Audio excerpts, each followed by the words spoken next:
The World Series kicks off between the Los Angeles Dodgers and the Toronto Blue Jays today. I'm going to scout the Dodgers for a 7-game series, as we've scouted the Blue Jays a lot on this channel recently. And I'm going to explain why the Dodgers are not ruining baseball and the Mariners should take notes. Welcome to the Dom Skeen channel, your one-stop shop for the MLB storylines on America's minds. Yes, we're switching up the intro because this isn't just a Mariners video, but it is going to apply very heavily to the Mariners. So if you're just a Mariners fan, I promise if you want to understand all of these debates about the offseason, this is the primer. Now, if you're not a Mariners fan, we're going to talk about a lot about this thing that I've seen on social media recently, which is the take that is very popular, but is uninformed, it's unresearched, and it's not actually backed by much evidence, that the Dodgers are ruining baseball. Now, if you go and you look up MLB revenue payroll, the first image that you'll find, if you haven't seen this already, Forbes released a graph recently of 2024 MLB revenues compared with 2025 MLB payrolls, including luxury tax. And the payroll over revenue split is the biggest decider of how ownership is actually doing in Major League Baseball, because with no salary cap, it really is, the impetus is on the owners to spend the money that the hard-earned fans give them and invest it back into the team.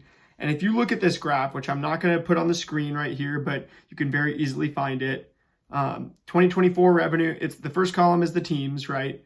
Then the second column is 2024 revenue. Third column is 2025 payroll plus luxury tax. And the last column, which is very, very important, is payroll over revenue. How much of the money that MLB teams bring in are they spending on the actual ball club, on the actual field? You know, how much of that money that the fans give them are they putting back onto the field? That advertisers, that marketing gets them, the big TV deals and stuff like that. And the truth is, I mean, people want to blame the Dodgers and say, I've heard all sorts of things, that the Dodgers are pay to win. I've heard stuff about, the Dodgers spend too much money and are unchecked and there needs to be a salary cap. But that's actually not the problem at all. So let me show you what the problem is here. If you look at this graph, you'll see not only that the New York Mets are first, the Los Angeles Dodgers are second, and the Toronto Blue Jays are third. I referenced this fact when Mariners lost Game 7. It was very emotional, but I said, hey, it's not a coincidence that two of the top 3 teams in reinvesting their revenue back into the payroll of the players on the field are in the World Series. And by that logic, right, that type of ownership deserves to be rewarded. So it's not surprising that, Mets are first, Dodgers are second, Toronto's third. And all those teams, the Mets have 90% of their revenue reinvested into payroll. So they made $444 million in 2024, and they spent $400 million on their team, including luxury tax. And the thing about that is that spending 400, they spend the most of anybody in baseball. So they are going to receive a lot of flack naturally for being pay to win, things like that. Now, they didn't even make the playoffs this year. They did make coaching changes. So clearly it wasn't just the team, the talent level. But with the Mets, I actually applaud Steve Cohen, the ownership, and, the whole front office for reinvesting the money that they could just take as profit and taking the smallest profit in the MLB by more than half. The Mets were 30th in profit this year, or last year, because they spent the most on the team of any team. And they did sign the largest contract in MLB history, Juan Soto, at $765 million, which definitely helped this figure go low. But it also is going to help them win for years to come. And so the Mets only made $44 million in profit in 2024 because they invested $400 million back into the ball club. Now, the Dodgers who are second, they still made $203 million, which ranks 12th. It ranked 12th in the MLB in profit last year. However, when you look at how much they tried to spend on the team, they spent far more than anybody else, including the luxury taxes. They spent $399 million just on payroll alone, and then paid $150 million in luxury tax. That's more than several teams in the MLB made, and that is more than, outside of the Cubs, Yankees, and Red Sox, then everybody took home $275 million or less. So that more than half of the profit of 27 out of the 30 teams in the MLB was spent by the Dodgers just in luxury taxes alone. And yeah, it feels hard to compete with if you are a small market team, right? If you're the Pirates, if you're the Royals, if you're one of these other teams. However, the Dodgers brought in $752 million in revenue this past season. Obviously they made the World Series and won it. Also had Shohei Ohtani on their team, which, those three things alone, going deep into the playoffs, getting all those playoff games and selling all that, all those tickets, all those national TV broadcasts, plus having Shohei Ohtani, who is a force multiplier in the marketing industry. When Shohei Ohtani and the Dodgers go away to Guaranteed Rate Field in Chicago, in south side of Chicago, the Chicago White Sox play there, the advertising there is worth more. Just the advertising that you see if you go to a game on the outfield walls is worth a whole lot more just because Shohei Ohtani is playing in that game. So the Dodgers end up with a way more revenue than almost anybody else, save for maybe the Yankees. But the Dodgers reinvested way more than anybody else back into the ball club. And is it really the Dodgers' fault that they're making so much money? No, because they made less profit. When you look at the actual, who made the most profit in the MLB last year? Well, first is the Cubs, made $371 million in profit. Yankees, $366 million. Red Sox, $332 million. Then there's Braves, $275, Astros, $255, Giants, $235. Now, all those top six teams you could say are trying to compete at some level. But then at 7 and 8 in profit last year in the MLB was the Marlins and the Pirates. The Marlins made $231 million. The Pirates made $214 million. Remember, the Dodgers only made $203 million of profit, even in spite of the Shohei Ohtani effect and winning the World Series. That is wrong. That is flat out wrong. That the Dodgers didn't make as much money in profit, take home as much money as the owners, than the Marlins and the Pirates. But are we to criticize the Dodgers for this? Or are we, if we take one look at the Pirates and the Marlins, who are both near the bottom of this list? The Miami Marlins made $317 million. They're in Miami, so they're going to make a decent amount of money, even if the team is awful. But they only spent $86 million on payroll. They straight up, there's plenty of veterans out there that they could have signed. For example, Michael Conforto, who the Los Angeles Dodgers signed not too far before the season. He's a left-handed platoon guy in his 30s, but he's been an all-star before. Would have undoubtedly improved the Miami offense. But the Marlins don't care to compete. So why would they sign Michael Conforto to a fair deal? And if you're Michael Conforto in spring training, do you just take what the Pirates or Marlins are giving you and say, hey, there's like, hey, we're not going to offer you very much money, maybe a couple mil, but you can play every day for a team that has absolutely no chance of going anywhere. We won't invest in this team at the trade deadline, regardless of how they're playing.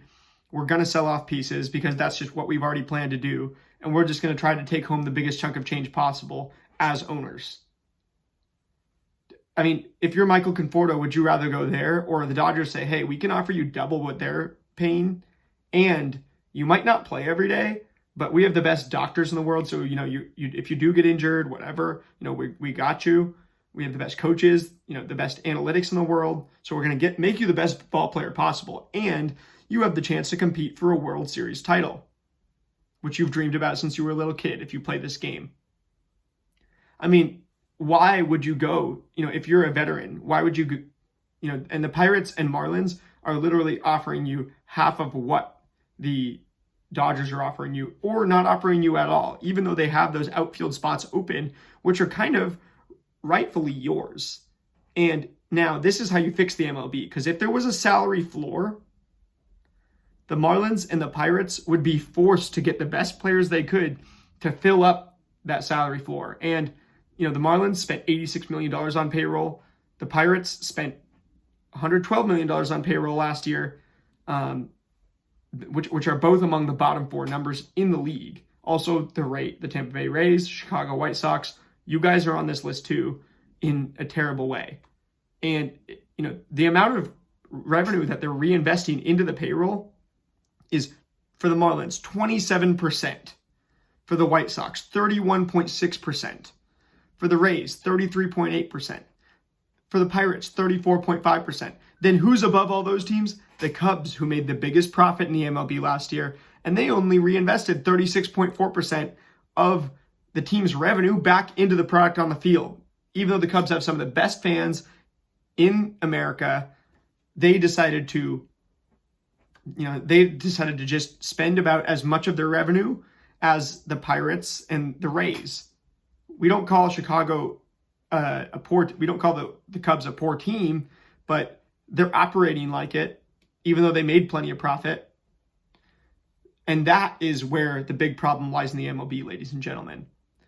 The Mariners are at 16th on this list, 46.1% of their revenue reinvested into the ball club for 2025. And that's after acquiring Suarez and Naylor. And I called in my ALCS recap, my Game 7 postgame, for the Mariners to raise that to at least 60%, because that is the clearest indicator of a World Series contender, is that you're reinvesting more than half of your revenue into the product on the field. That is the biggest predictor. And I mean, for teams like the Marlins and the White Sox, which have been perennially bad, although have had talent in the past, and yet they keep messing it up, right? For them, it's, like, what are you doing? Like, you're really, really screwing over. If there was a kid, like me, who's as big of a Mariners fan as I was for the Marlins, first of all, it's harder to be a Marlins fan.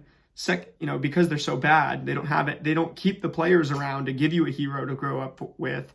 And they don't try to build a competitive baseball team to inspire you either. And then the Whites, and then the other thing is that, I mean, it's just a huge mess. And when you look at this chart, 21 out of the 30 teams were at less than half of their revenue reinvested into the ball club, into the product on the field.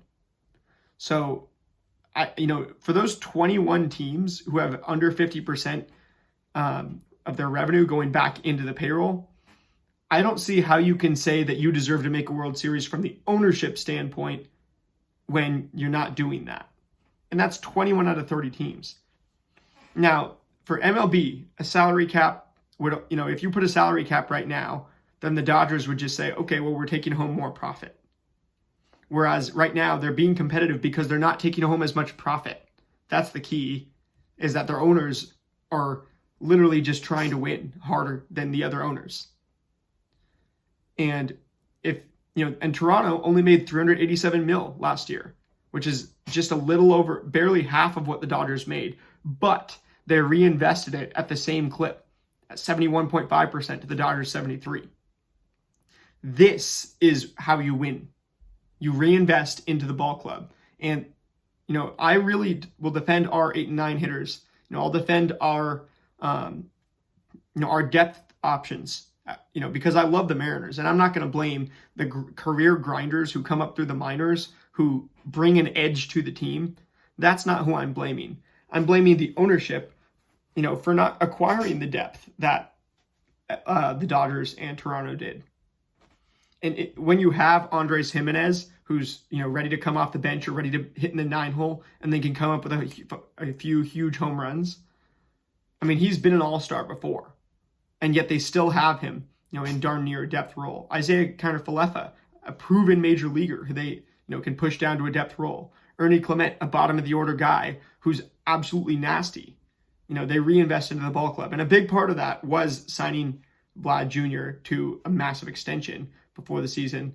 But you saw what the Mariners did with Cal Raleigh. They cheaped out. I hate to say it, but the Mariners ownership did not give Cal Raleigh half or a third of what he's worth. If Cal Raleigh was on the free agent market today, how much do you think he gets? That's the comment question of the day. I hope I have Dodgers fans in here saying how much they would give him. I hope I have Toronto fans. I know you guys have Kirk, and even the Dodgers have Will Smith, but how much do you think Cal Raleigh would demand on the open market today? This is the type of stuff that we need to be asking to play the real game. I don't want the Mariners fan base to shy away from reality. And I'm going to get on to all the news that, from the Mariners postseason, end of season media availability with Jerry Dipoto, Justin Hollander, and Dan Wilson that happened the other day. But I really want to, talk about this because the Dodgers are ruining baseball is an uninformed take, and it's completely wrong. The Dodgers, people say that they're pay to win, but you really can't stop the Dodgers from making more money. To stop them from investing more money into the team just means the owners take home a bigger profit. And that's not what any of us want. Do any of you want the Mariners owner to take home a bigger profit and spend less on the team? No. And it really isn't, so uncompetitive as you think. The Blue Jays and Dodgers, I'm about to talk about the World Series in this video. If you're sticking with me, I appreciate it. They were separated by one win in the regular season. One team won, Toronto won 94 games, the Dodgers won 93. And it's real. And Toronto's actually the home team in this World Series because they had the better record. They're also the 1 seed in the AL, where the Dodgers were the 3 seed. So I don't want to hear the idea that, you can't do it. You can't compete with the Dodgers because they spend so much money, because you absolutely can. And for that reason, I would not mind seeing Toronto, for all the rivalry we have with them as Mariners, I would not mind seeing Toronto do well in this World Series. And I think they absolutely have a chance. I'm not going to say, anybody who just looks at the fact that the Dodgers swept the Brewers and thinks Toronto doesn't have a chance is not looking at this game the right way, because all you got to do is go 1-0 every pitch, stay stoic, and give all glory to God, and then you have a chance. But if you say the Dodgers are ruining baseball and you don't bring up the Marlins, the Pirates, the White Sox, and you also got to bring up the Cubs, who made so much money and then just didn't invest as much of it into their team. Now, their context is important. The Mariners at 46.1% will go straight up to 50%. They'll enter the top 10 in this, payroll to revenue, revenue into payroll as soon as they sign Josh Naylor, because he's going to be pretty expensive. And once they, if they were to give extensions to George Kirby, Logan Gilbert, guys like that who are coming up in the following years, they'll absolutely get to 60%. However, it doesn't necessarily benefit them to do that until the last years of their deals. It benefits the Mariners as an organization. It benefits the Mariners team, but it doesn't necessarily benefit, the ownership if they are trying to make a profit. And I'm not even going to say the Mariners are looking like they're trying to make a massive profit, because they're going to be in the bottom half of profit this next year, considering how much they spend in ahead of the 2026 season. As long as you re-sign Naylor, which there's been news about, Dipoto said that that's our number one priority this offseason. It has to be. It's the only position that you don't have tons of guys coming up at in the farm. It's the only, everything we've heard about Josh Naylor. I talked about this in my Game 7 video, but everything we've heard about how valuable he is to this team and all this stuff, well, prove it.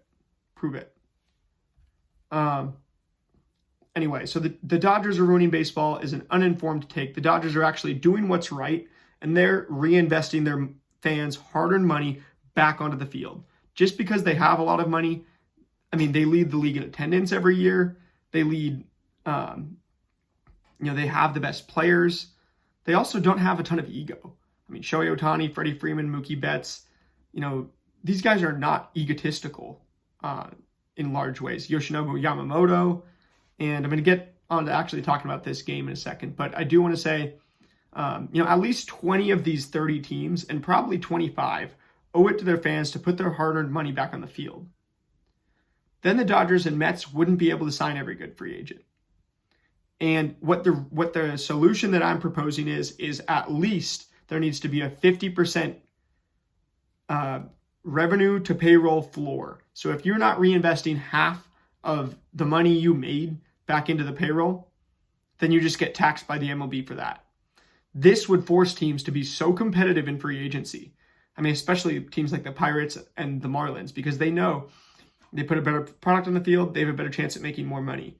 And they can't make profit on, paying players about a quarter of what they're making in revenue, which is the Marlins model right now. That is the Pirates model right now. That is, a third. The Rays are doing, they reinvest a third of what they make, which they make some of the least in the league in revenue, back into payroll. The White Sox make some of the least in the league, yet reinvest just less than a third of it back into the payroll. And I would love to, hear what you guys think, but I also want to put in perspective for the Mariners fans that follow this channel. How much do you think that Cal Raleigh would demand on the open market if he was on it today? Because I don't think Mariners fans understand how lucky the ownership got by doing that. Also, the fact that Cal Raleigh fired Scott Boras to sign that contract, which was, really ill-advised from a player standpoint, just in the fact that he's worth so much more money and he deserves to be paid fairly.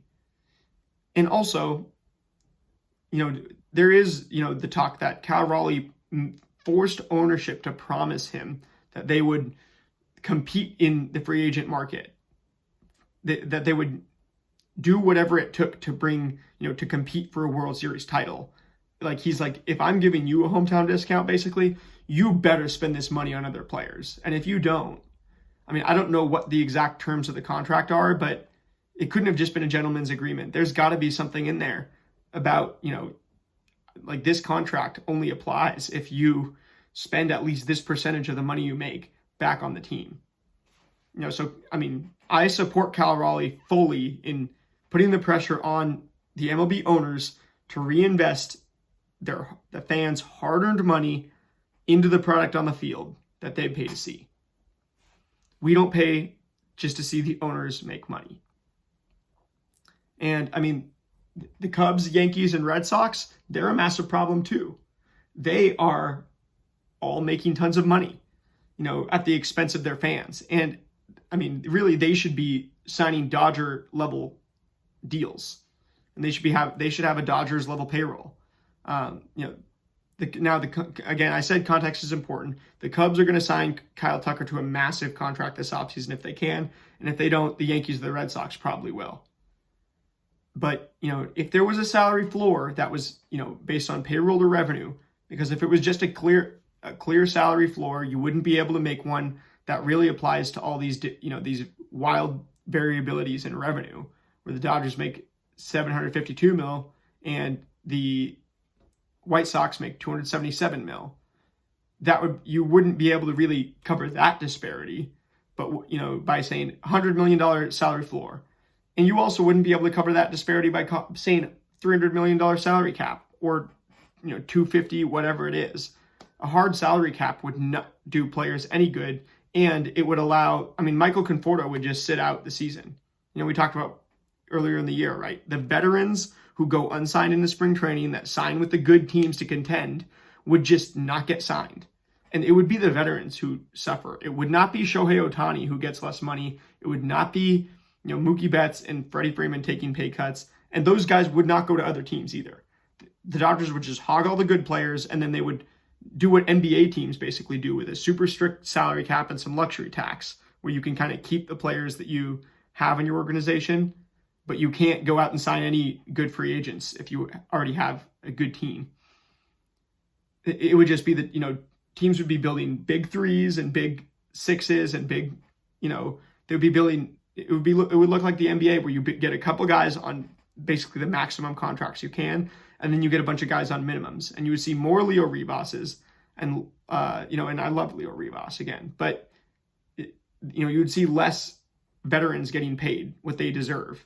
And I mean, there's going to be a big problem coming next year with this, with the CBA coming up and the CBA negotiations very likely going to turn into a lockout. I mean, we saw the Angels sign their new manager, Kurt Suzuki, to a 1-year contract, which is very unprecedented. Like, why would you, if you're trying to go a new direction with the clubhouse, with a new manager, why are you signing him to a 1-year contract? Well, because they probably don't want to pay a manager during the lockout next year. I mean, this lockout next year is going to get ugly, and I'm going to try to do my best to give some real facts-based, research-based content on this, and just try to tell the truth, because I don't want people thinking that the Dodgers, for actually trying to compete and actually spending their fans' hard-earned money, are doing the wrong thing. And anyway, I'm gonna switch some of this Mariners talk to another video. So if you're a Mariners fan, bear with me. Let's see what happens in this World Series, and let's take every bit of data that we can for going into next year. But if you're here to hear me talk about the World Series, here we go. All right, so you've got the Dodgers, who are led by Shohei Ohtani, their rotation of the Four Horsemen, and some absolute megastars of the sport, future Hall of Famers, who have already won World Series with other teams. Mookie Betts led the Red Sox to a World Series, and then the Dodgers went out and got him. Freddie Freeman led the Braves to a World Series, and then the Dodgers went out and got him. You've got Shohei Ohtani, who chose to go to the Dodgers because, first of all, they were going to treat him the best, offer him the most money, as he should, and because they're the best team and he wants to compete for a world title. And so far, it absolutely worked out. Last year, they won the World Series against the Yankees. This year, they're playing the Blue Jays, another AL East team, which we have talked a lot about over the last 2 weeks. Played them, my Mariners played them a 7-game series. So today we're going to scout the Dodgers for a 7-game series, starting with the Four Horsemen of their rotation. You've got Blake Snell, Yoshinobu Yamamoto, Tyler Glasnow, and Shohei Ohtani. Now, Snell and Glasnow have had, they had some injury issues this year, missed significant time, but both came back and absolutely reached their peak before the postseason. Yoshi had a great second year in the MLB, and he's become one of the top 10 starting pitchers as well in the MLB. And then Shohei Ohtani, we all saw what he did in Game 4 of the NLCS. Played the best baseball game of all time, quite possibly. 3 homers, one actually leaving Dodger Stadium completely, which only a handful of players have ever done.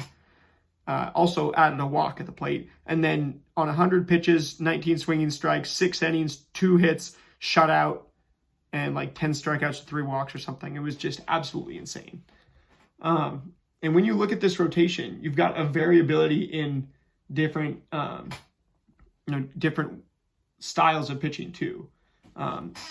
Some guys who are super consistent, some guys who are super inconsistent.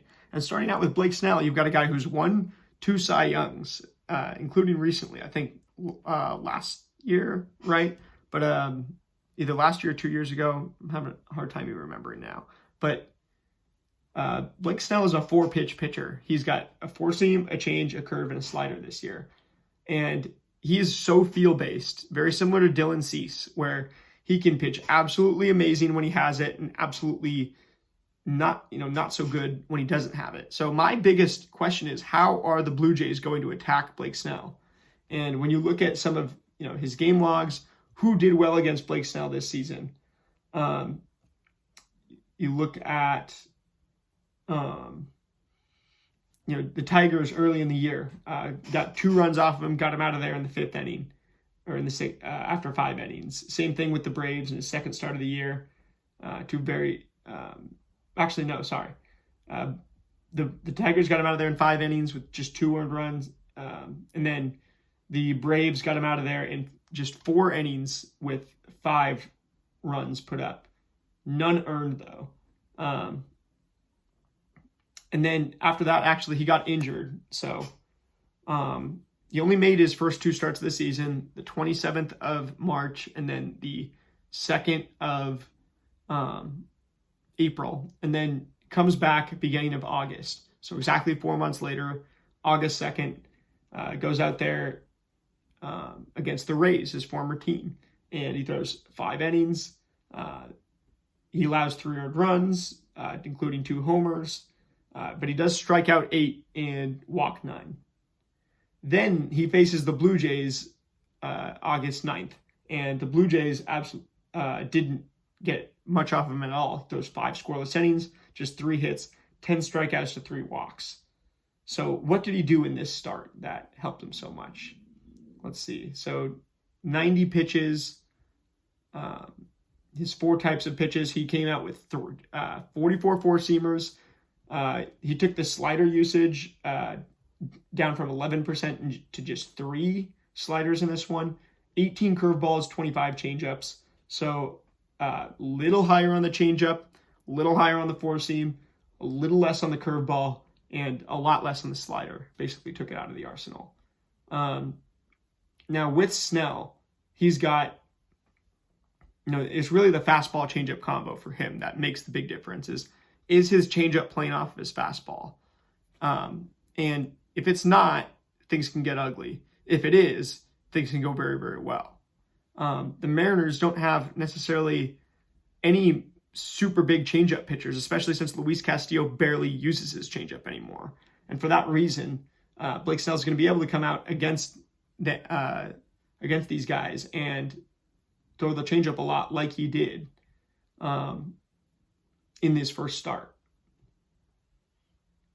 And I mean, yeah, the changeup, he's gonna put it in the zone a few times. So if the Blue Jays, who punished nearly all of the Mariners' mistakes in certain games in the ALDS, can get to Snell and punish his mistakes where he puts that changeup over the plate in the strike zone, that's where they can flip this game on its head. And as soon as they take a lead, they're in their home stadium. I know Toronto might not always be the best fans in the MLB, might not be heralded as, one of the biggest home field environments in the MLB, but in the playoffs, they have an entire country getting behind them. And I see tons of jokes and memes about how, Toronto is really backing the Blue Jays now that they're in the World Series, even if a lot of these people have never been Blue Jays fans and have always been like, oh, Blue Jays, nah, I'm not really a Blue Jays fan. They're all with it now. He's going to throw a lot of fastballs up and out of the zone too. So the Blue Jays were really good at just not falling for those when Logan Gilbert was throwing those. George Kirby was throwing those too, and he had some success. But Blake Snell throws way up and out of the zone. At least he did in this last start against the Blue Jays. So looking at that as a little bit of a primer. He only used the slider outside of the zone basically to try to back guys up and get them to move around in the box. Just basically, trying to brush them back. The Blue Jays can hit any pitch. They have a really, really deep lineup that takes they have a lot of guys who take good at bats. They have like 5 guys who are elite at walking. They have like 5 guys who are elite at power. They have like 5 guys who are elite at everything. We're going to call the Blue Jays lineup the 5 guys approach. Makes me want to go get an expensive burger from 5 Guys right now. But the Blue Jays have, over half their lineup can do whatever they might be tasked with doing. And the other half still knows how to kind of put together good at bats, and there's really no big weakness. Now, who is back in the Blue Jays lineup today that we got to talk about? Mr. Bo Bichette. Missed the entire playoffs to this point. Hasn't played since, I think, September 6th or something, early September. But he's back in the lineup tonight, batting cleanup for the Blue Jays and playing second base. They're keeping Andres Jimenez at shortstop. Isaiah Kiner-Falefa moves to the bench, which is perfect because he's such a good utility player, can play any position in the field. Great defensive substitution. Also a pretty fast base runner for pinch run situations.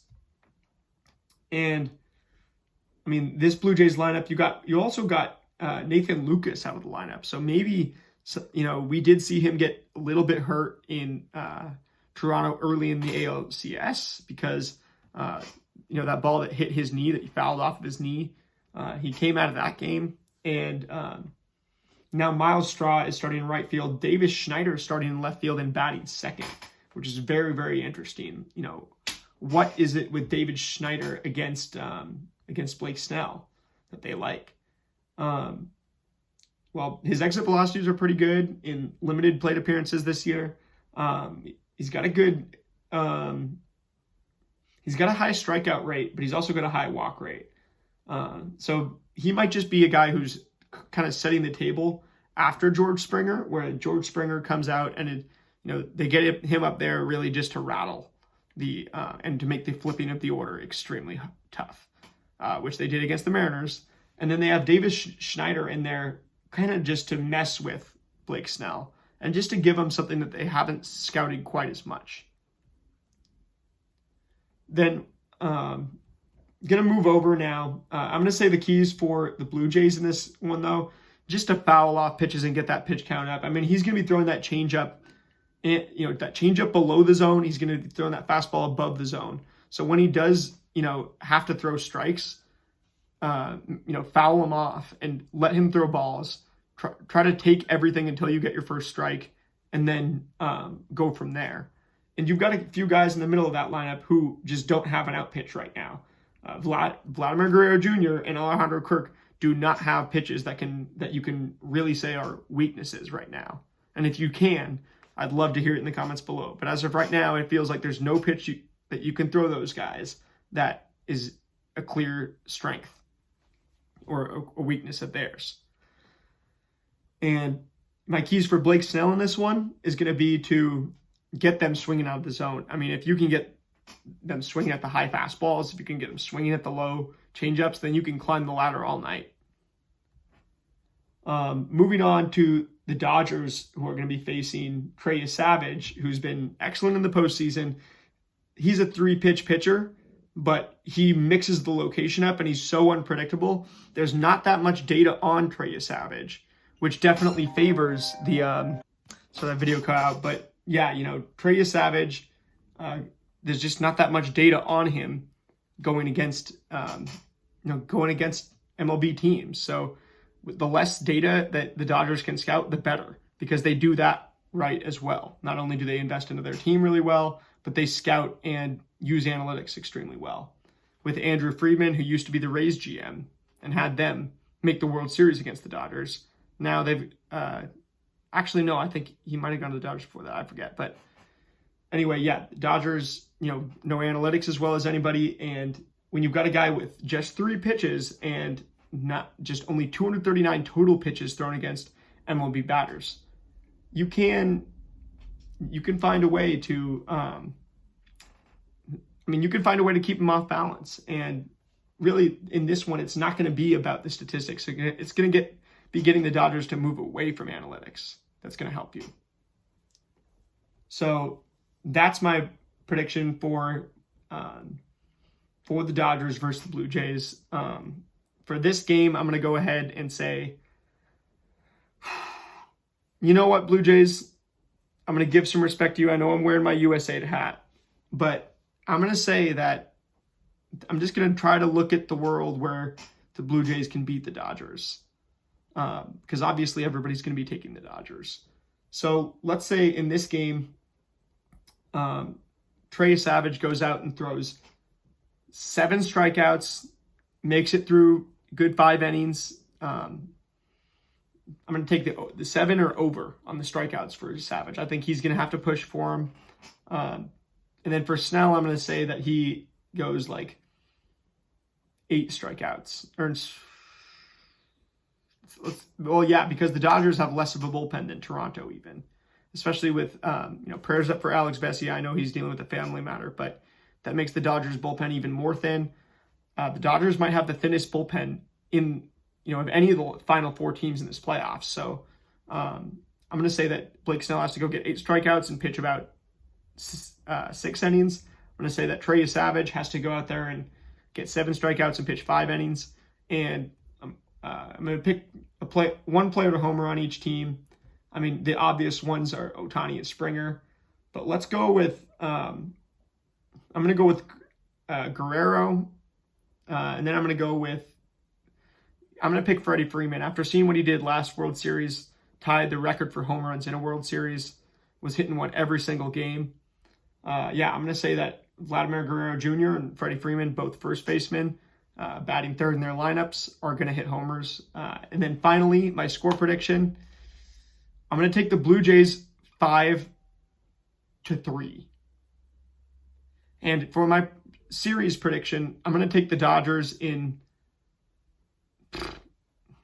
I mean, I feel like I'll take the Dodgers in 7, but that's how close I think it is. Anybody who tells you that this isn't that close, I just don't see it. I think it is close. And I'm excited to see how the Blue Jays attack the Dodgers bullpen as well, because that's something that really is going to determine how, with the 4 horsemen of starting pitching that we're going to cover these next several days, attacking that bullpen is how you're going to get to the Dodgers. Anyway, thank you guys for bearing with me. I know it's been a few days since the Mariners' end of the season. Haven't uploaded since Monday. Appreciate all the comments, likes, subscribers, and be sure to say whatever you want in the comments below. Comment questions are, what are your World Series predictions? How many games? Who's going to win? I want to ask you who's going to homer tonight on either side, and how many strikeouts for Snell and Andy Savage, and score this game. Also, how much do you think Cal Raleigh would demand if he were on the open market in the 2025-2026 MLB offseason? That being said, thank you guys for watching. I will see you guys after the game to do a post game on everything that we've seen in World Series Game 1. I will see you guys then. Go Ams.